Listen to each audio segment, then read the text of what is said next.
राजा परीक्षित कहते हैं कि महाराज जी एक बात बताइए, भगवान के 16,108 विवाह हुए। कहा हाँ। तो कहा एक पति और एक पत्नी के बीच जीवन में कितना भी प्रेम क्यों ना हो, कितना भी प्रेम क्यों ना हो, लेकिन कभी कभी लड़ाई तो जरूर होती है, झगड़ा तो जरूर होता है। होता है कि नहीं होता है? तेज बोलो, होता है? हाथ उठा के बताओ किस किस के घर में होता है। सबके उठेंगे, सबके घर में होता है ना। दोनों उठ रहे माता जी के यहाँ रोज ही होता होगा, पर जहां होता है वहां प्रेम भी होता है। दोनों बात है ना। प्रेम होता है, कितना भी प्रेम क्यों ना हो, लड़ाई जरूर होगी, झगड़ा जरूर होगा। अच्छा, किस किस दादाजी लोगों के यहाँ झगड़ा होता है? माता जी करती हाथ उठा। वो नहीं उठाएंगे, वो डरते हैं, क्योंकि उनको पता है 1 महीने तक भोजन नहीं मिलने वाला यदि आज हाथ उठा लिया। हाँ, कोई नहीं उठाएगा। माताएं दोनों उठाएंगी। क्यों? क्योंकि उनको पता है देवी जी हमारे पक्ष में है।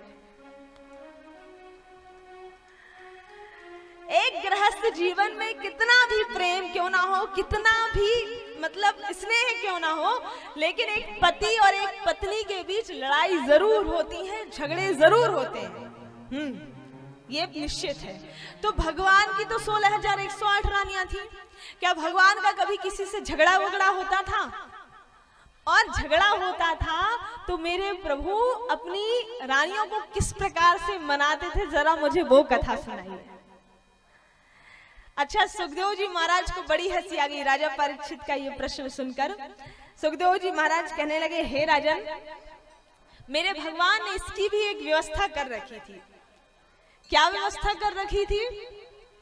अपने महल के बाहर एक भवन बना रखा था जिसका नाम था कोप भवन। क्या नाम था? तेज बोलो। बस इसी में नाराज होके आप लोग बैठती हो। कोप भवन। और कोप भवन महल के बाहर बनाया रखा था। कोई भी रानी नाराज होती ना तो बस उस कोप भवन में जाकर के बैठ जाती। वो मतलब एक अलग ही कमरा बना कर रखा था कि जो भी नाराज हो इसमें जाके बैठ जाए।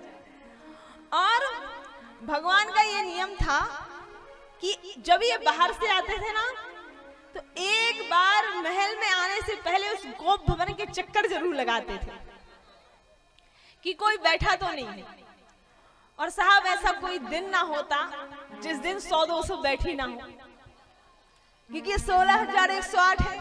किसी ना किसी बात पे से रूठ के कोई ना कोई बैठा ही मिलता। लेकिन लीला पुरुषोत्तम तो है ही हमारे प्रभु, लीलाएं तो करते ही हैं। बड़े प्यार से मना मना करके उन रानियों को भीतर ले लेके आते। और इस प्रकार से सभी रानियां उसको भवन में जाकर के बैठती। और रूठने में सबसे पहले नंबर पे आती थी मैया सत्यभामा। कौन आती थी? मैया सत्यभामा। क्यों? उसके 2 कारण थे। पहला कारण तो ये था कि मैया सत्यभामा जी के मन में ये बात थी कि इतनी सारी जो रानियां हैं, इन सभी रानियों में सबसे ज्यादा सुंदर मैं हूं। तो सुंदरता का अभिमान था। और दूसरी बात ये थी कि उनको ये लगता था कि द्वारिका के कोषागार में सबसे ज्यादा धन मेरे पिता के घर से आता है।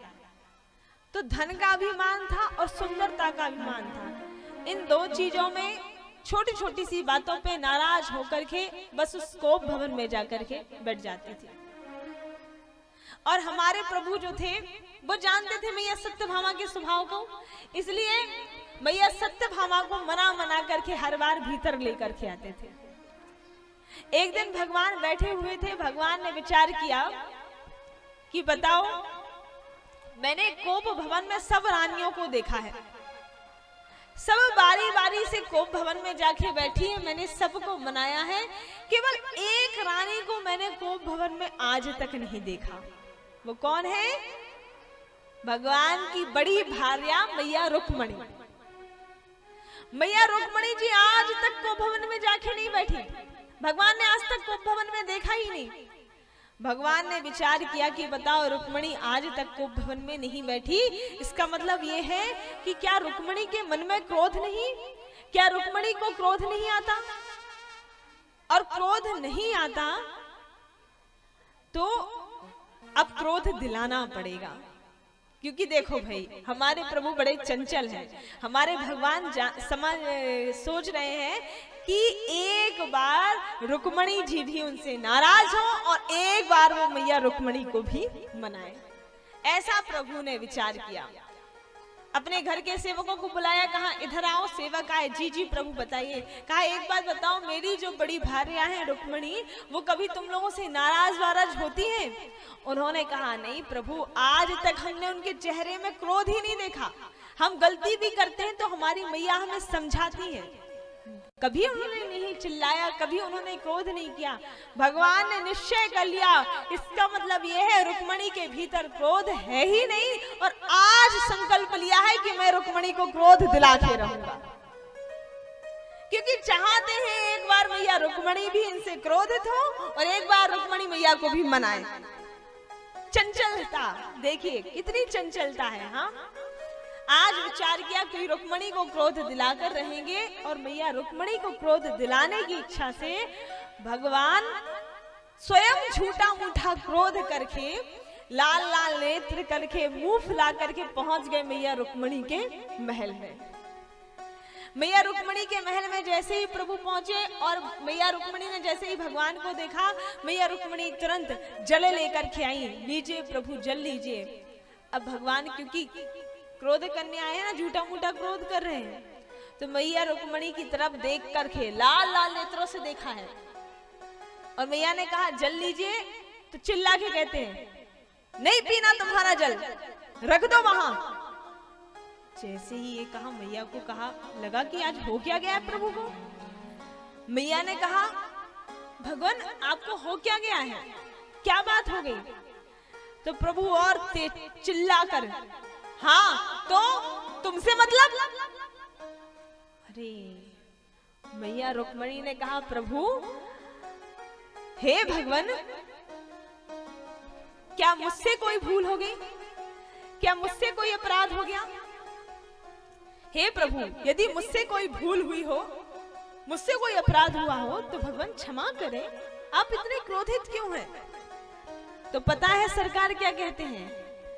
सरकार कहते हैं कि अरे एक गलती हुई हो तब तो बताऊं, गलती पे गलती, गलती पे गलती, गलती पे गलती करती रहती हो। ऐसा कह के पीछे मुड़ के देखा कि अब तो रुक्मिणी तिलमिला उठी होंगी। हाँ, अब मैया रुक्मिणी का क्या हाल है? जब पीछे मुड़ के देखा कि गलती पे गलती करते रही हूं, तो मैया रुक्मिणी को हंसी आ गई। क्यों? क्योंकि गलती तो कुछ की नहीं। अब मैया रुक्मिणी को हंसते हुए देखा तो कहने लगे अरे देवी तुमसे कह रहा हूं, और तेज गुस्से में। और क्यों? क्योंकि अरे ये तो नाराज ही नहीं हो रही। देवी तुमसे कह रहे हो, गलती पे गलती करते रहते हो। मैया ने कहा मैंने क्या गलती की? कहा सबसे बड़ी गलती तो तुमने मुझसे ये की कि मुझे ये बताओ मुझसे विवाह क्यों किया। सबसे बड़ी गलती तो तुमने मुझसे विवाह करके कर ली। अरे वो शिशुपाल, क्या कमी थी उसमें? हाँ, अरे युवान था, पढ़ा लिखा था, राजा का बेटा था, धनवान था, क्या कमी थी उसमें? उसको छोड़ करके तुमने इतने अच्छे अच्छे वर छोड़ के हमसे विवाह किया, यही सबसे बड़ी भूल कर दी। अरे देवी, यदि तुम कहो कि प्रभु आप बहुत बड़े वीर हैं, आपकी वीरता को देख करके विवाह किया है, तो कहाँ हूँ वीर? अरे युद्ध के मैदान से भागा हुआ हूँ, रणछोड़ मेरा नाम है ना? और तो और शत्रुओं के बीच से यहाँ समुंदर में के बीचों बीच ये द्वारिकापुरी बसा के रह रहा हूँ। शत्रुओं से इतना डर लगता है, तो वीर भी नहीं हूँ। क्यों किया मुझसे विवाह? देवी, यदि तुम कहो कि प्रभु आप बहुत सुंदर हो, आपकी सुंदरता को देख करके विवाह किया, तो कहाँ हूँ सुंदर? वो भी तो नहीं हूँ। अरे काला तो वैसे ही हूँ, और जब से कालिया नाग से युद्ध किया तब से और भी ज्यादा काला हो गया हूँ। तो सुंदर भी नहीं हूं, क्यों किया विवाह, राम राम इतनी बड़ी भूल कर दी। और फिर पीछे मुड़ के देखा, अब कोई फर्क पड़ा? अब मैया रुक्मिणी की हंसी ही नहीं रुक रही साहब। क्यों? आज भगवान ऐसी बातें कर रहे हैं कि मैया को हंसी रुक ही नहीं रही। अब प्रभु सोचे थे क्रोध आएगा, ये मैया हंस रही हैं। अब भगवान और तेज गुस्से में, अरे देवी सुन रही हो, तुमसे कह रहा हूं, ध्यान से सुनो। देवी यदि तुम बोलो कि प्रभु आपका खानदान बढ़िया है, आपका कुल बढ़िया है, आपके खानदान को देख करके मैंने विवाह किया है, तो कहाँ है मेरा खानदान बढ़िया, कहाँ है कुल बढ़िया? अरे कोई मुझे यशोदा नंदन कहता है, कोई मुझे नंद नंदन कहता है, कोई मुझे देवकी नंदन कहता है, कोई मुझे वसुदेव नंदन कहता है, तो यहाँ तो मेरे माँ बाप का ही ठिकाना नहीं। और तुम कहती खानदान बढ़िया, जिसके माँ बाप का ही कंफर्म पता ना हो कि हकीकत में कौन है, और तुम कहती हो कि खानदान बढ़िया है, वो भी बढ़िया नहीं है। और देवी आप कहो कि आपकी चर्चा हमने बहुत बड़े बड़े संतों के मुख से सुनी थी, आप बहुत बड़े गुणानुवाद सुने हैं, बहुत संत आपकी बड़ाई करते हैं, प्रशंसा करते हैं, तो मेरी बड़ाई करता कौन है? ये संत लोग, ये निर्धन महात्मा जिनके पास एक पैसा भी नहीं होता, जो फक्कड़ बने घूमते रहते हैं, जिनके पास कुछ भी ठीक नहीं है, ना वस्त्र अच्छे हैं, ना धन है, ना जायदाद है, ना संपत्ति है। अरे ऐसे गरीब महात्माओं की बातों में आकर के तुमने मुझसे विवाह कर लिया, मैं तो कहता हूँ जीवन की सबसे बड़ी भूल कर ली। और देखो एक बात कहूं, मैया रुक्मिणी हंसते हुए बोली, हाँ हाँ और बोलिए। अब भगवान को लगा कि अभी तक नाराज नहीं हो रही, अब भगवान ने सोचा अब तो थोड़ा करना ही पड़ेगा। कहा सुनो, अच्छा ठीक है तुमने भूल कर ली ना, अभी भी कुछ नहीं बिगड़ा है, तुम कहो तो कल ही मैं उस शिशुपाल को बुलाता हूँ और उसके साथ तुम्हारे हाथ पीले करा देता हूँ। और जैसे ही अब ये कहा, और पता है कब कह रहे हैं? शादी के 40 साल बाद ये बात बोल रहे हैं। आज की कोई माता होती और 40 साल के बाद ये सब सुनती ना, मैं गारंटी के साथ कह रही हूँ 2 महीने घर के भीतर ना घुसने मिलता। हाँ अरे इस उम्र में आके ऐसी बातें करते शर्म नहीं आती तुमको? दूसरी ले गया, दूसरी जगह शादी करो, हाँ पता नहीं क्या। अब भगवान कहते कोई बात नहीं, मैं कल ही शिशुपाल को बुलाता हूँ और उसके साथ तुम्हारी विवाह करा देता हूँ। जैसे ही अब ये कहा, अब जब भगवान ने पीछे मुड़ के देखा तो देखते हैं कि मैया रुक्मिणी के नेत्रों से आंसुओं की धार लगी हुई है, माँ रो रही है। और सुनते ही माँ कि तुम्हारा कल ही विवाह करा देता हूँ, बेहोश होकर के पृथ्वी पर गिरने लगी। भगवान ने देखा कि रुक्मिणी गिर रही है, प्रभु दौड़ लगाते हुए गए, अरे अरे देवी क्षमा कर देना, मैं तो मजाक कर रहा था, अरे तुम नाराज हो गई क्या? और मेरे भगवान ने चतुर्भुज रूप धारण कर लिया, 2 हाथों से मैया रुक्मिणी को संभाले हुए हैं, एक हाथ मैया रुक्मिणी के सिर पर रखे हुए हैं और एक हाथ से मैया रुक्मिणी को पंखा कर रहे हैं। अरे देवी तुम नाराज हो गई? अरे मैं तो मजाक कर रहा था, मैं तो मजाक कर रहा था। मैया रुक्मिणी ने आंखों में अश्रु भरे हुए और हाथ जोड़ करके कहा कि भगवान आपने जो भी कहा ना वो बिल्कुल सही कहा। हकीकत तो यही है भगवान कि मैं आपके योग्य थी ही नहीं, मैं आपके लायक थी ही नहीं। अरे मैं कहाँ एक छोटे से राजा की पुत्री और आप कहाँ सारे ब्रह्मांड के नायक, आप कहाँ सारे जगत के मालिक।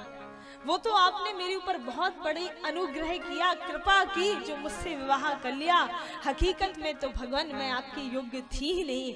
और प्रभु आप कहते हैं ना कि आप वीर नहीं हैं, आप शत्रुओं के डर से यहाँ समुद्र के बीच ये नगरी बसा के रह रहे हैं। तो प्रभु हकीकत यही है, असलियत यही है कि जिस जीव के हृदय में काम, क्रोध, लोभ, मोह, मद और मत्सर ये सब शत्रु निवास करते हैं, आप उस जीव के हृदय में नहीं बल्कि आत्मा रूपी समुंदर में वास करने वाले हैं।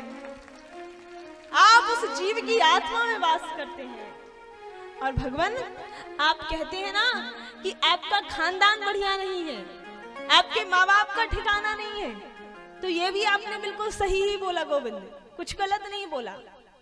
हकीकत तो यही है प्रभु कि आपके माता पिता हो भी कैसे सकते हैं, आपके माता पिता हो भी कैसे सकते हैं। माता पिता तो उसके होते हैं जिसका जन्म होता है। ध्यान रखिएगा, भगवान का कभी जन्म नहीं होता है। हम जरूर भाव में कह देते हैं कि कृष्ण जन्म है, राम जन्म है, लेकिन हकीकत यह है कि भगवान कभी जन्म नहीं लेते। भगवान कभी भी किसी माता के गर्भ से जन्म नहीं लिए हैं। हमेशा भगवान इस जगत की रक्षा के लिए प्रकट होते हैं।